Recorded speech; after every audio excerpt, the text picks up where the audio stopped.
We are absolutely connected. It's like, there's no question about it to me.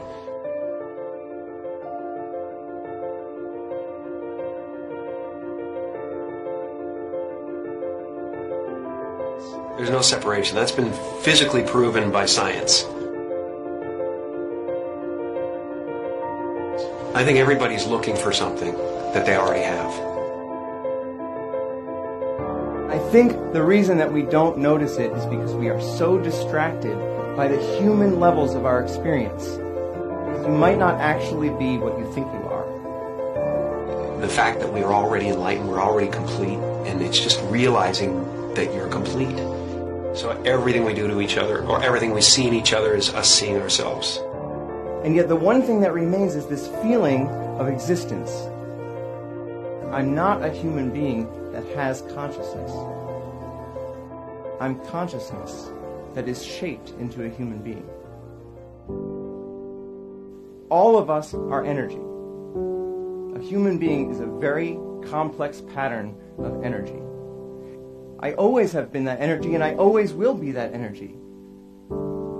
I know this conceptually. Why don't we feel it?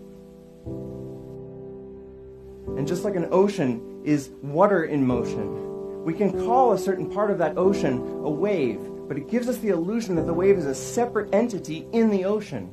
But a wave is not in the ocean, a wave is the ocean. And similarly, we might not be waves. Maybe we're the ocean.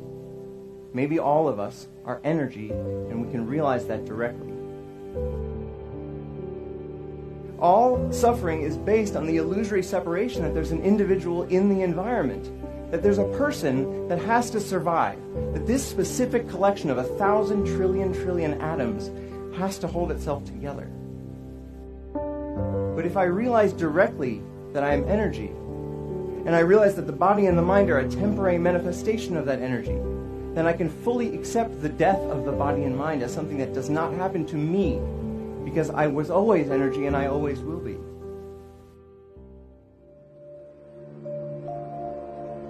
Ego tries to convince us we need to get something, this immortality, that we already possess. Ego is the voice in your head that says you're not as good as that other person. Maybe you need to do something else to make yourself better, to add to yourself. You know, and that's what it constantly is doing. It's trying to keep you from being you and me right now, loving this and loving this life. Once you realize you're complete, then this life and everything in it becomes a play of form, something to toy with and play with and make something good out of, and it really isn't to be worried about. It's to have fun with. You know, everyone is looking for God. And everyone is God. And that everyone is it. It's just now, what do you want to do? And once you realize that, then there's nothing you need. It's just play. You know, nothing you do is going to add anything to you. Right. And nothing you do is going to take anything away from you. So there really is nothing to do except play.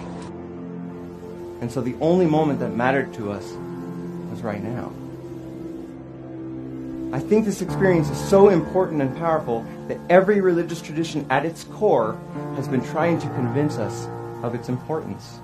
And if it's true, if the true end of all human psychological suffering is actually possible, it is the most important thing science could be studying. Maybe it's possible that within our lifetimes we could actually eradicate human suffering. And what would the world look like then if every single one of us felt complete, felt whole, and felt interconnected? When you let go of individual survival, all of your priorities change because you actually see the entire world as your body. You see the suffering of others as your own suffering, and you want to help. Maybe the one thing that keeps us from actually solving all of the other problems in the world is this persistent, flawed thought that we are separate from the world. And maybe it's time we change our minds.